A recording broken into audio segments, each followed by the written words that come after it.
Glória a Deus.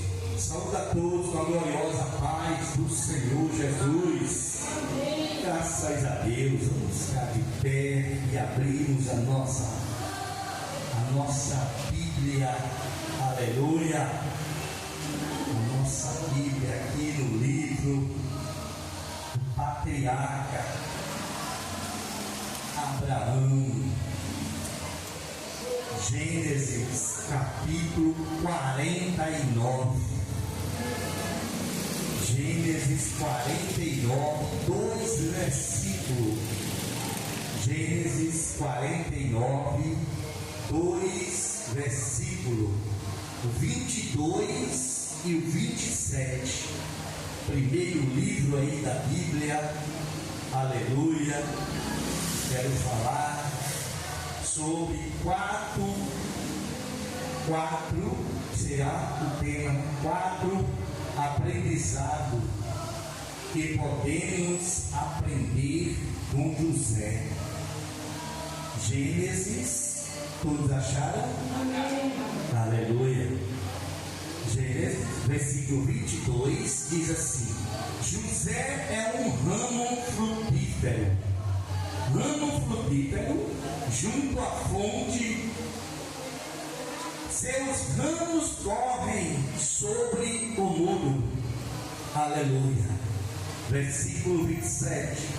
Benjamim é lobo que despedaça a presa, que despedaça pela manhã, comerá a presa e à tarde repartirá o despojo. Vamos orar em nome de Jesus. Aleluia.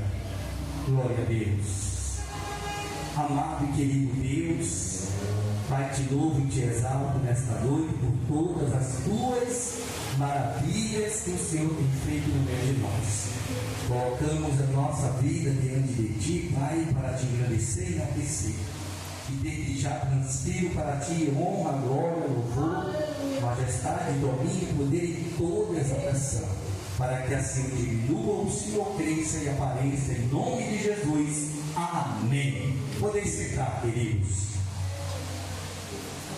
Queridos, eu quero falar sobre 4 aprendizados, 4 coisas que a gente pode aprender dentro desse texto. Primeiro, que o texto fala sobre José. Fala que José é um ramo frutífero. Um ramo frutífero, querido, é aquele tipo de ramo que aonde planta, além dele crescer e se estender como um ramo de uva, por exemplo, assim como ele cresce rapidamente e se estende muito, ele também dá muito fruto. Muito fruto. E José era essa pessoa. Mas eu quero falar 4 coisas que vai servir de aprendizagem para a nossa vida. A primeira está em Gênesis 37, versículo 4. Gênesis, tudo vai estar em Gênesis 37, 4. Vai dizer assim: vendo, pois, seus irmãos que seu pai o amava mais que a todos os seus irmãos, aborreceram e não podiam falar com ele pacificamente. A primeira coisa que eu quero chamar a sua atenção: o mal da inveja. A inveja é um mal terrível, terrível. Veja que quando os irmãos souberam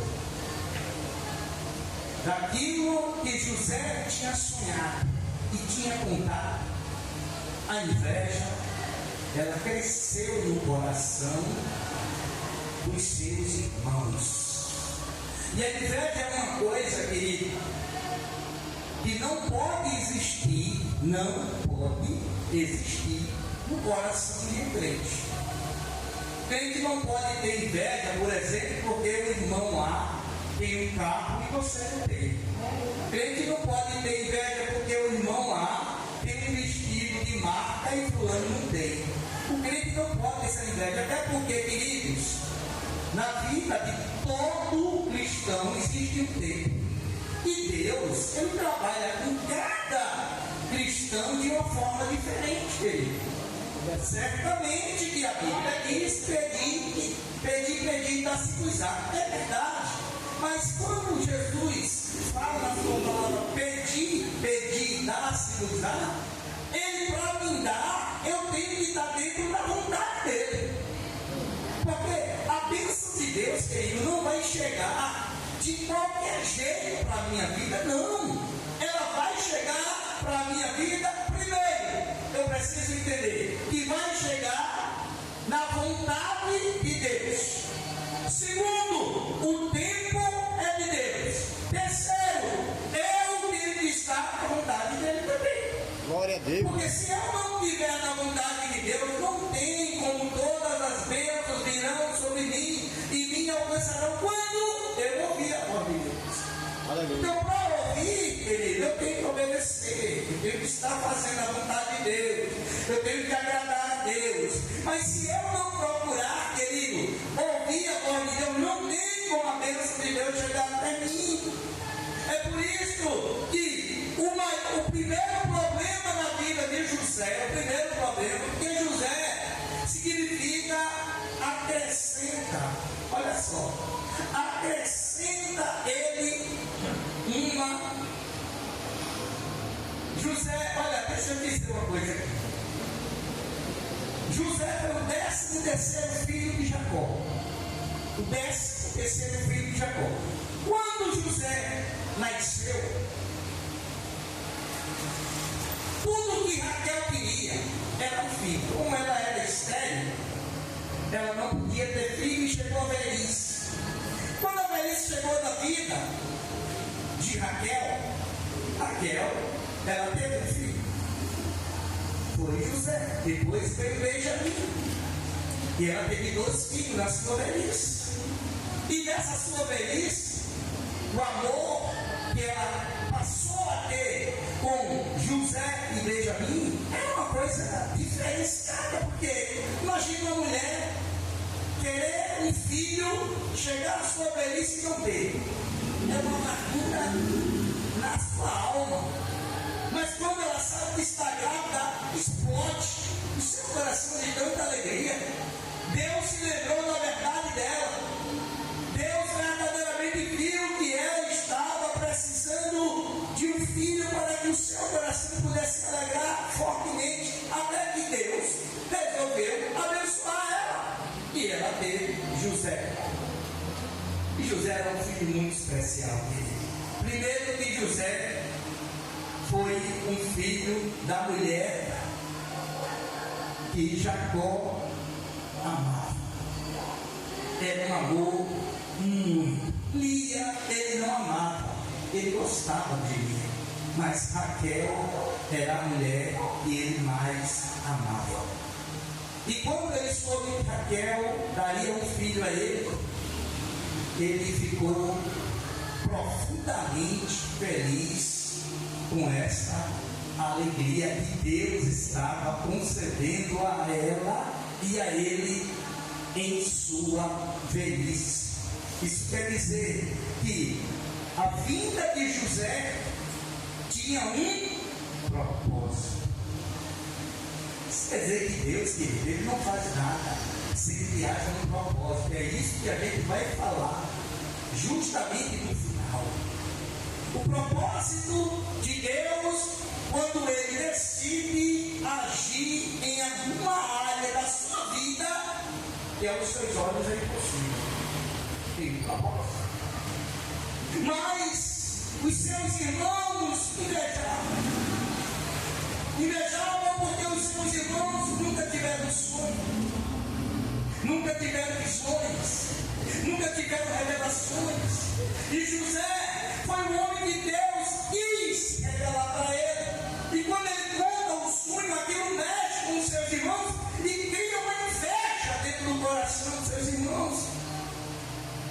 A inveja é uma coisa, querido, que a gente não pode deixar ela nem brotar, quanto mais crescer.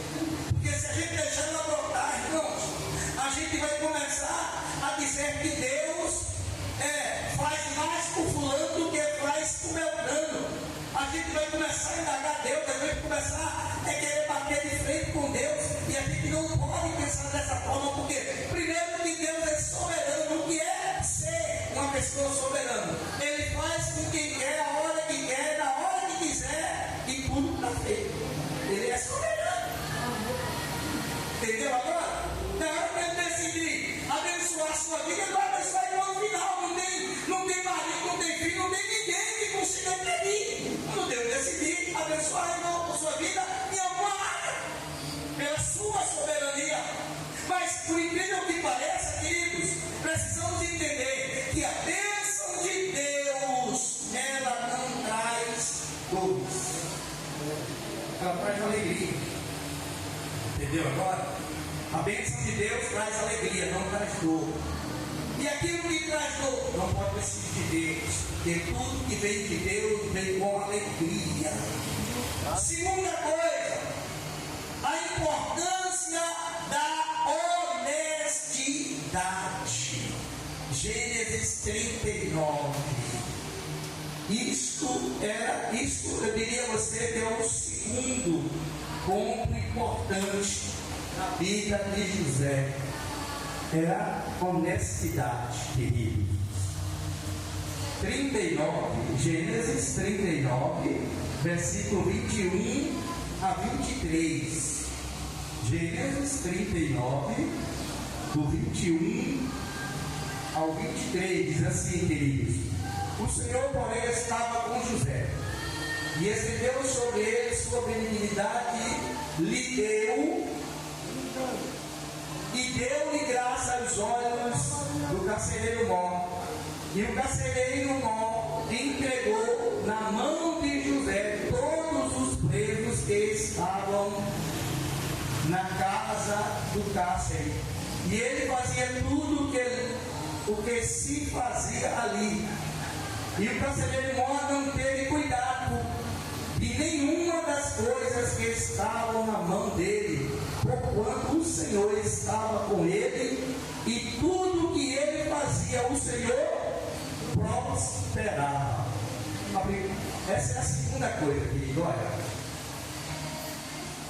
uma vida próspera na vida de um crente, a primeira coisa que a gente precisa entender é que a importância da honestidade.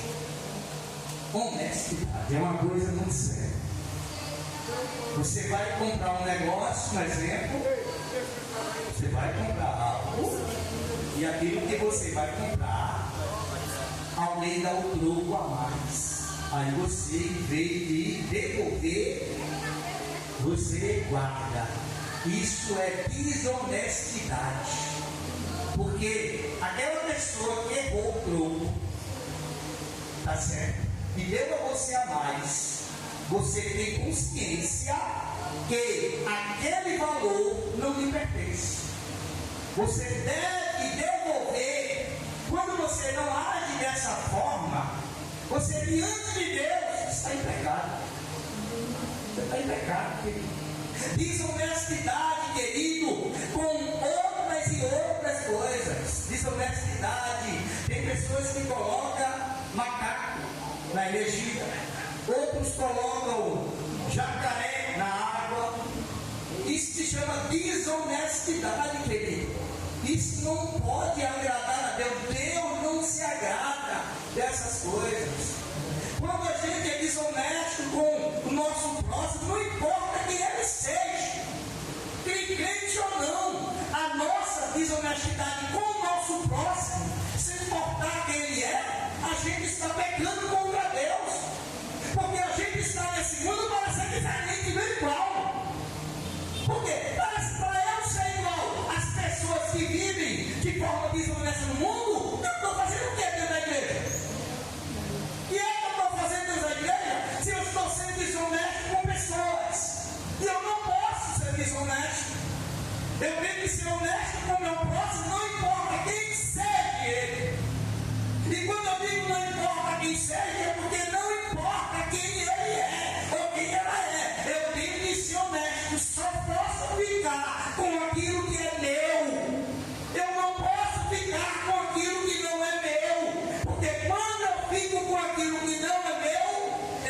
sendo desonesto. E Deus não se agrada. Deus fica triste, queridos. Por quê? Porque nós, quando estamos desonestos com o nosso próximo, nós estamos abrindo uma porta para o diabo se andar. E ele se anda. E ele começa a investir com essas vidas. E veja que o carcereiro, como é que o cara está preso? O cara está preso. E o carcereiro vai e entrega a chave para ele. Como é que se entrega a chave a um cara que está preso, querido? Você sabe o que foi que o carcereiro não ouviu em José? Honestidade. Mas viu tanta honestidade que fez questão de dar a chave para ele tomar conta da prisão onde ele estava preso. É como se ele dissesse: esse aí é honesto. Se eu botar a chave na mão dele, ele nem solta ninguém, nem sai da cadeia. E foi o que aconteceu. Por quê? Porque ele viu nele honestidade, querido. Agora imagina, se ele viu honestidade nele, imagina Deus lá de cima. Imagina a alegria de Deus. Esse aí é meu. E esse José, esse aí é meu. Esse aí pode entregar ouro em pó. Sabe por quê, querido? Porque é meu. E você só pode ficar com o meu, com o que é seu. A gente não pode querer ficar com o que é dos outros. Nem a gente pode pensar em fazer algo de mal contra a vida dos outros para querer ganhar e a vantagem. A gente tem que agir de forma certa, de forma justa, porque isso agrada a Deus, querido. Isso chama a atenção de Deus. Então, eu vi uns vídeos aí, as pessoas postando, querido, como colocar um imã para reduzir o custo da água. Isso é desonestidade. Eles postam vídeos sobre isso. Está entendendo?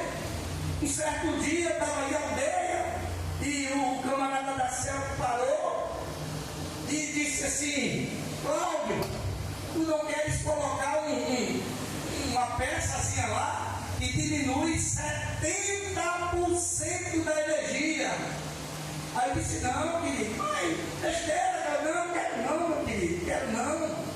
Tu me dá X, poder pagar só 70%, vai pagar só 30%, 70%, quem vai pagar é a CELP. Aí ele disse: olha o que ele disse para mim, pastor, veja como é sério. Sabe o que ele disse para mim? Mas você não vai querer mesmo, não. Eu disse: não, que besteira, você está querendo porque não é certo, querido. Eu não posso trabalhar com coisa errada porque Deus não vai me abençoar. Sabe o que ele disse? Pastor fulano faz e pagou para eu fazer. Você está entendendo? Eu preciso citar o nome aqui da pessoa. Aí essa criatura está perdendo da igreja. Está entendendo? Aí uma coisa dessa sobe no púlpito para falar de honestidade e ele é o pior. Pregar o que ele não vive. Pregar o que não vive. Você está entendendo? O cara bota um macaco, mas não bota o padre abandona. É verdade. Entendeu? Vê como isso é sério. Quer dizer, as pessoas, querido, parece que vivem no mundo, mas são iguais às pessoas do mundo que vivem de forma desonesta. Não procuram viver de uma vida correta aos olhos de Deus. Agora veja, quem era essa pessoa que estava falando comigo? Um ímpio, querido. Agora imagina lá fora o que ele disse: o pastor fulano corta, o pastor Beltrano corta, o irmão de lá não sei da onde faz. Olha, ele é ímpio, ele vai espalhar lá fora, mas ele vai falar e dizer assim: olha, teve um que não quis não, disse. Mas quem vai quando foi? Teve um lá que eu fiz de tudo e ele não quis. Aí quando alguém vai dizer: esse aí é honesto. Porque do mesmo jeito que ele falou com outro, ele vai falar. Justamente, do jeito que ele está falando mal e dos deles, ele vai falar bem, mas é um só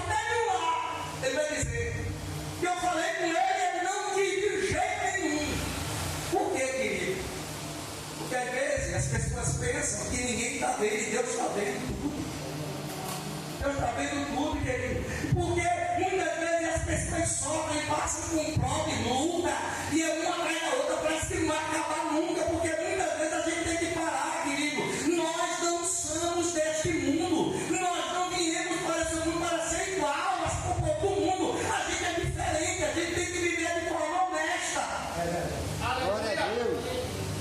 Um homem disseram assim para mim: olha, pastor Cláudio, o senhor não quer tirar aquela coisa de escola?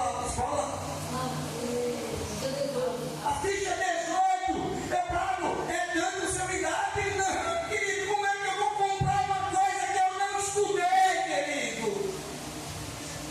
Mas você precisa, diga, eu não preciso disso não, querido, porque eu sigo um Deus que a hora que ele se abre porta, ele abre com ficha 18 ou não. Com ficha 19 ou não. Eu sigo um Deus que ele quer que eu ande certo para que ele me abençoe em tudo que eu fizer.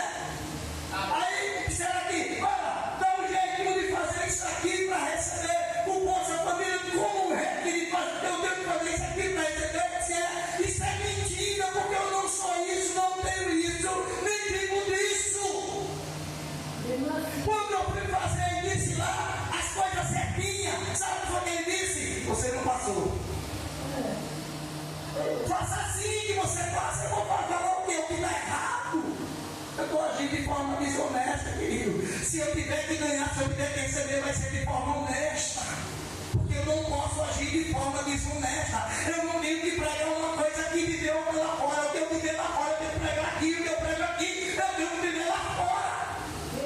Por mais difícil que seja, por mais complicado que seja, mas a minha vida tem que ser uma vida transparente. Porque aí o diabo não tem autoridade nenhuma para me acusar. Porque a minha vida é aberta. Então, a segunda aprendizagem, o primeiro é a inveja. O segundo é a importância da honestidade, como foi José. O terceiro é o perdão tem poder de reestruturar. Gênesis 45. Gênesis 45. O perdão tem poder de reestruturar. 45, versículo 4 e 5. Olha o que diz o texto. E disse José a seus irmãos: peço-vos, chegai-vos a mim. E chegaram-se. Então disse ele: eu sou José, vosso irmão, a quem vendeste para o Egito. Agora, pois, não vos entristeçais, nem vos pense aos vossos olhos por mim haver-me vendido para cá, porque para conservação da vida Deus me enviou diante da vossa face. Olha que coisa tremenda. Olha o que é que José faz. José apresenta para ele, mostra para ele, diz para ele: você me vendeu, só que o que você fez comigo eu não vou devolver. José tinha poder e autoridade até para matar os seus irmãos, para prender os seus irmãos. Mas o que é que ele faz? Ele perdoa o seu irmão. Ele perdoa porque o perdão, querido, ele vai trazer perdão. E essa atitude de José fez os seus irmãos ver o tamanho do amor que José tinha no seu coração. Porque às vezes a gente diz assim: eu amo, mas na hora de perdoar eu perdoo, porque o amor não é o suficiente. Porque quando o amor é suficiente, existe perdão. E quando existe perdão, Deus está de prontidão, querido. A atitude de José, o perdão tem poder de restaurar. E o perdão ali restaurou, sabe o quê? A família. Glória a Deus. A família foi restaurada. Porque a família estava dividida. José vendido para um lado, os irmãos rindo do outro, o pai acreditando que o seu filho estava morto. Porque a notícia que chegou a Jacó foi que José estava morto. E o pai lá chorava, gritava, urrava, quando soube da morte do seu filho. E o seu filho estava vivo, porque alguém dividiu, separar a família. O diabo entrou com um trator de esteira, querendo acabar com a família, mas José tinha um coração que brilhava a graça de Deus, a unção de Deus, o poder de Deus, de uma tal forma que ele resolveu restaurar a sua família. Glória a Deus. Agora ele abraça a sua família. Agora ele acolhe a sua família. Agora ele decide perdoar. Como é que se perdoa alguém que lhe fez mal? Perdoando e mostrando que na vida deles pode não ter Jesus, mas na minha tem. Aleluia. Na minha tem. É uma tapa sem mão que você dá. Quando você perdoa aquele que te fez o mal. Quando você perdoa aquele que te fez o mal, você dá uma tapa na mão, na cara dele ou na cara dela e desmonta. Sabe por que desmonta, querido? Porque você está mostrando para aquela pessoa: eu tenho Jesus na minha vida, mas você não tem. Por quê? Porque se você tivesse, você também tinha perdoado. Então o perdão, ele vai trazer o perdão. E trouxe a restauração. A família agora foi restaurada. Aí agora o que é que José faz? Está todos os irmãos aqui, todo mundo reunido, todo mundo feliz. Manda buscar meu pai. Agora a restauração tem que ser completa. Vocês estão aqui, mas é preciso que meu pai esteja presente nessa reunião, para que a família esteja reunida, unida e fortalecida. Aleluia. Quarto ponto: saber o nosso propósito é importante, querido. Precisamos saber o nosso propósito. Saber o nosso propósito é importante. Que propósito, pastor? O propósito de algo que está acontecendo em nossa vida. Por que isso está acontecendo? Porque Deus está permitindo isso. Porque isso está chegando até a minha vida. Qual é o propósito disso? Quando José percebeu, queridos, vamos ver o texto que ele diz, 45, versículo 7. Gênesis 45, versículo 7. Olha o propósito, olha.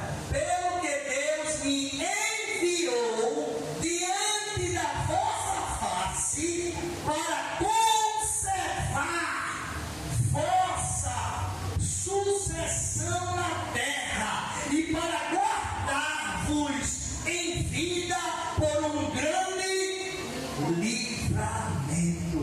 Eita glória! Que coisa maravilhosa! José percebeu que tudo que ele passou, que todo o processo que ele passou, o sonho que ele teve, tudo que Deus tinha falado para ele tinha um propósito. E qual seria o propósito? Dar livramento à sua família, salvar a sua família e mostrar para a sua família que quando Deus tem um propósito no meio de um só da família, quando você sabe qual é esse propósito, pode se preparar, porque vai ter mudança. Aleluia. Vai ter mudança. Vai ter mudança. Aleluia. Pode esperar. Pelo que Deus enviou diante de vossa face para conservar vossa sucessão. Olha, para conservar vocês vivos. Por isso que Deus já viu lá na frente o que ia acontecer. Aí o que foi que Deus fez? Deus criou uma situação. Que situação? Tal situação que Deus criou para que lá na frente você que foi escolhido, possa entender este propósito, para que nesse negócio, através de você, alguém seja libertado, curado, salvo, batizado, renovado, abençoado e tantas outras coisas mais através de você. existe um propósito. Você precisa saber. Não pense que certas situações que estão chegando na sua vida não chegou porque chegou, não chegou porque chegou, não, porque existe um propósito, querido. Deus tem um propósito. Você precisa saber qual é o propósito de Deus nessa vida que você está vivendo, nessa situação que você está vivendo. Você precisa saber que existe um propósito e que esse propósito vai ser feito através de você. Deus escolheu você. Deus não quer outra pessoa, Ele quer você. Foram muitos irmãos, mas Deus escolheu José. E foi através dele que a história foi mudada. Amém? Agora eu quero finalizar com Benjamim. Jacó diz assim: Benjamim é lobo. Quando a gente entende o que é lobo, a gente já pensa assim: como é que um pai chama um filho de lobo? Sim ou não? Não é verdade? Você já pensou um pai dizer você é um lobo? A gente sabe que essa palavra lobo é uma palavra bem forte, né? Não é uma palavra diminutiva, não é uma palavra forte. Aí o pai diz assim: Benjamim é lobo que despedaça pela manhã. Olha, que despedaça pela manhã. Comerá a presa e à tarde repartirá o despojo. Deixa eu dizer aqui a você, vai entender que primeiro a gente precisa entender qual era a visão de Jacó quando ele olhou para o seu filho Benjamim. Porque aonde eu li, a visão de Jacó para José é que ele era o quê? Um ramo frutífero. Ele viu isso em José. Só que aqui em Benjamim ele viu outra coisa. Ele viu algo diferente em Benjamim. E quando a gente olha para o texto e vê que ele chama Benjamim de lobo, a gente se assusta. Se assusta porque como é que um pai abre a boca e chama seu filho de lobo? É muito forte a palavra. Mas só que Jacó tinha uma visão, querido. E o que é que ele estava vendo em Benjamim? Vou dizer para você agora. Primeiro, eu preciso conhecer o lobo, saber a atitude do lobo e as características do lobo. Agora, quando eu começo a entender, a estudar quem é o lobo, qual as suas atitudes, suas características, sua forma de viver, eu começo a entender por que Jacó viu em Benjamim um lobo. Primeira característica: quando Jacó olha para Benjamim, ele vê que Benjamim é um menino de visão. Ele tem visão. Mas como o pastor ele tem visão? Vou te dizer. Ele chamou seu filho de lobo. Você sabia que o lobo ele consegue enxergar a 1 quilômetro de distância no escuro? Depois você vai estudar. Eu estou falando. Aí ele está dizendo assim: o meu filho Benjamim é um menino de visão, ele consegue ver de longe quando o pecado está chegando até ele. Eita glória! Glória a Deus. Aleluia! Ele tem visão, ele consegue enxergar de longe. E a visão dele é para que ele veja de longe. Para que quando esteja se aproximando dele, ele já deve dizer: eu estou te vendo. Eu estou te observando. A segunda característica: a audição de um lobo. Se uma agulha ela cair a 1 quilômetro de distância, ele escuta. A audição aguçada. Jacó estava dizendo: Benjamim, além de ele ter uma visão longa, ele tem uma audição aguçada, ele consegue ouvir a distância. Por quê?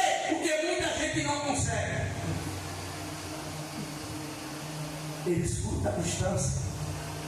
Ele passa a distância e escuta. Fulano falou de mim. Mas como é? Não foi Deus que falou para você? Não, eu ouvi. Jacó viu em Benjamim. Por isso Jacó comparou com o lobo. Terceira característica que ele viu em Benjamim e comparou com o lobo.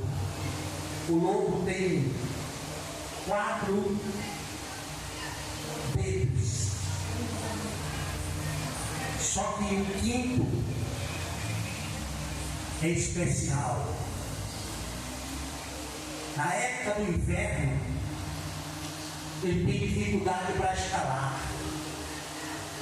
E o seu dedo menor consegue crescer 7 centímetros para se aprofundar mais e agarrar mais e conseguir escalar montanhas de gelo.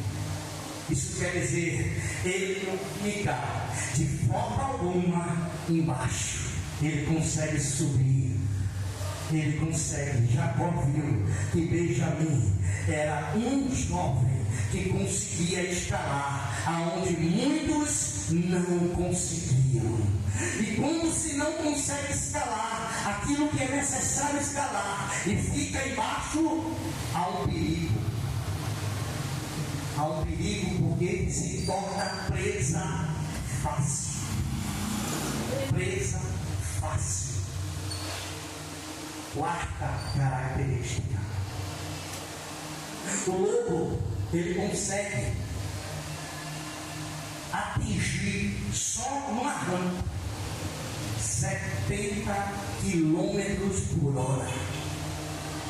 Querido, se você que dirige carro ou moto, você tem ideia do que é 70 quilômetros num carro ou numa moto, ele consegue só na arrancada, ele atinge 70 quilômetros por hora. Isso quer dizer que quando o pecado está se querendo acabar com ele, quando algum mal consegue se aproximar dele, ele foge. Isso é a quarta característica de um lobo. Quarta ou quinta? Quarta. Deixa eu te dizer outra coisa. Quando Jacó viu quem era Benjamim, ele soube o nome certo para dar a ele. Quinta característica que ele viu no seu filho. Faro. Vou dizer a você agora. Faro. A quinta característica. O lobo, ele tem um pelo, que quando a lama bate, ela escorrega e cai. Olha, lama representa sujeira, e sujeira representa pecado. Ele viu que no seu filho o pecado não grudava no corpo dele, o pecado batia e caía. Sabe por quê, querido? Porque ele viu no seu filho Benjamim que ele também era um menino diferente, como José era. A sujeira não conseguia agarrar o seu pelo, porque ela batia e caía. O lobo tem uma pelagem tão lisa, mas tão lisa, que toda a sujeira que bate escorre e cai, mas não agarra nos seus pelos. Essa estava sendo a visão de Jacó, quando ele disse: Benjamim é lobo. Isso fica para que a gente, queridos, entenda o que Deus está falando comigo e com você. Que a gente possa estar atento, com visão ampla, para enxergar. Porque às vezes a gente diz: por que fulano veio e a gente não vê? Porque para ter uma visão dessa, querido, requer muito de Deus. Deus passa a requerer muito de nós. Porque eu tenho que me dar mais. para que Deus te dê. Sou eu quem tenho que me dar para Deus se dar para mim.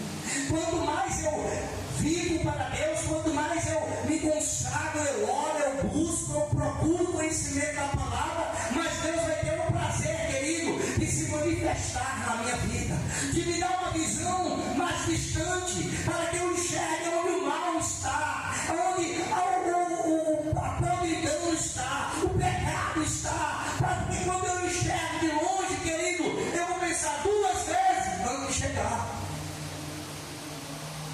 Quando eu passo a ter uma audição aguçada, eu começo a ouvir, querido, que muita gente não ouve. Tem pessoas que conseguem ouvir uma audição boa, uma audição saudável.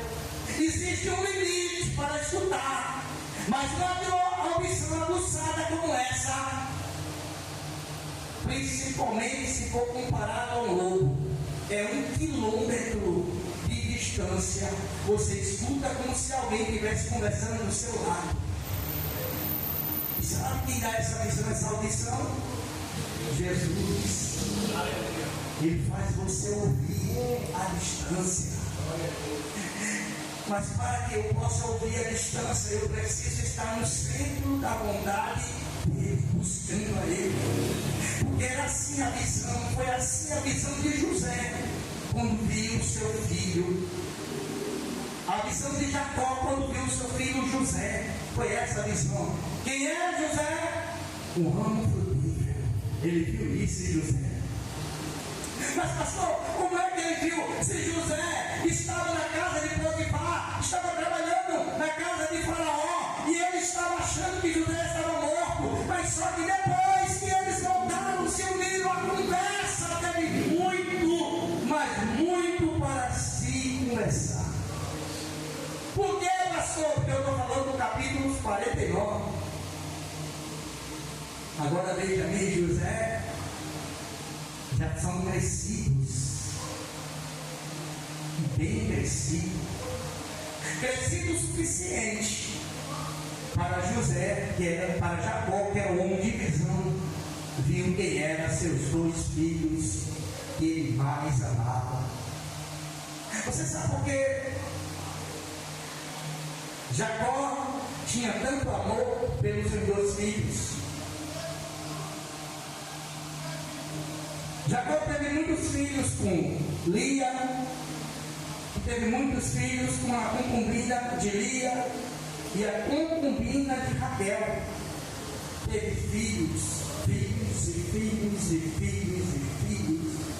quase que formam 2 times de futebol.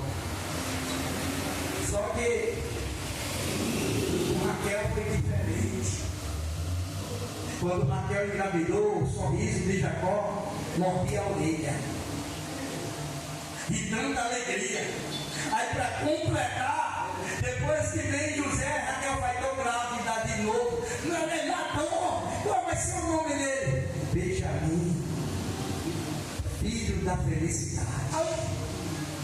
Isso é uma coisa maravilhosa, querido. Meu Deus! Deus fez questão de mostrar para Jacó que Deus tem um tempo especial para se realizar em nossas vidas. Então, queridos, que você possa ter aprendido cada palavra que Deus falou com você. Vamos ficar de pé em nome de Jesus. Aleluia.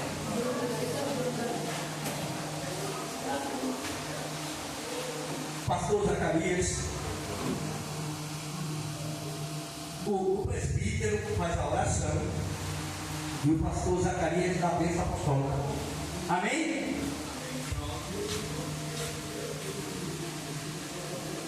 Cumprimento a todos com a paz do Senhor. Graças a Deus, mais uma noite de culto abençoado. A honra de Deus se fez presente na vida do nosso pastor, Graças a Deus, a palavra foi bem ministrada e vamos sair daqui em posse de vitória, Para cada dia mais sentir a presença de Deus nas nossas vidas, É muito motivo de alegria, né? Aleluia, meu Deus. Quanto mais precisam de orações, a minha casa também. Pai, em nome de Jesus, estamos aqui, Senhor, esta noite para te agradecer por mais um culto da família, Senhor. Aleluia, glória a Deus. Aonde o Senhor se fez presente, Senhor, nos louvores que foram entoados, na palavra do teu servo que foi ministrada, Senhor, para que possamos, meu Pai, sair daqui e já vamos sair daqui em posse de vitória, Senhor. Aleluia, glória a Deus. Pai querido, Pai amado, veja cada um que chegou aqui e aqueles que não puderam, Senhor, mas a tua palavra, ela foi enviada pelo teu servo e entrou no coração daqueles que não puderam estar aqui, Senhor. Pai querido, Pai amado, pessoas da igreja, aleluia, glória a Deus, que o Senhor nos leve na tua companhia, que o Senhor nos leve em paz, aleluia, glória a Deus, que o Senhor nos conceda uma boa semana de paz, uma boa semana de vitória, de livramento, de proteção, aleluia, glória a Deus, e essa igreja, Senhor, ela continue presente na tua palavra e no teu conhecimento, Senhor. Continuamos dando aquela sabedoria que precisamos para estar sempre na tua vontade e fazer a tua obra com amor, sinceridade, com carinho e responsabilidade, Senhor. Veja cada um que chegou aqui esta noite, Senhor, de perto de longe, que veio aqui te adorar e glorificar o teu nome. É tudo isso que te pedimos e te agradecemos, em nome de Jesus. Quem recebeu, dá glória a Deus. Glória a Deus. Queridos, palavra gloriosa. Porque, na verdade, o que liberta a alma é quando você libera perdão. Hoje tem muita gente com a sua alma doente, se transforma um câncer dentro do corpo. Sabe por quê? Por causa da mágoa. A mágoa deixa a tua alma doente. Mas quando você se dispõe a libertar, se libertar aqui só liberando o perdão, aí você vai sentir paz na sua alma. Tem muita gente que não tem paz, sabe por quê? Porque ele não libera perdão. Eu não sei para que essa palavra, mas libere perdão. Ainda que você não esteja vendo a pessoa, mas diga assim: eu libero perdão para fulano, eu libero perdão para Beltrano, eu libero perdão, porque Jesus disse na sua palavra: se tu perdoares o teu inimigo, eu te perdoarei, mas se tu não perdoar, eu não te perdoo. É a palavra, não é verdade? Então libere o perdão. Até o próprio Jesus, quando estava na cruz do Calvário, todo mundo julgando ele. Aí ele disse: Pai, perdoa-nos, porque não sabem o que fazem. E ele tem o poder de perdoar, ele tem o poder de salvar, de libertar, de transformar. Ele disse: eu sou o caminho, a verdade e a vida. Ninguém vai ao Pai senão por ele. O melhor caminho é esse. Quando o homem traça esse caminho, ele tem paz. Quando o homem traça esse caminho, ele vê a glória na sua vida, na sua casa, na sua família, na sua saúde. Deus, nessa noite, Ele quer salvar você. Ele quer transformar a sua vida. Ele: vinde a mim todos os que estão cansados e sobrecarregados, e eu vos aliviarei. Eu quero fazer um convite especial nessa noite. Tem alguém aqui que quer aceitar a Cristo como o único, suficiente, exclusivo e eterno Salvador? Ele é quem muda a nossa história. Ele é quem faz maravilha. Se não tem, que Deus continue abençoando em nome de Jesus. A Bíblia diz: não por força e nem por violência, mas pelo Espírito de Deus, né? Vamos orar. Ele já orou, eu vou agora dar a bênção apostólica. Bendito serás ao entrar, bendito serás ao sair. Que a graça do Senhor e Salvador Jesus Cristo, o amor de Deus e a comunhão do Espírito Santo esteja com todos digam amém. Deus, Senhor, nos abençoe.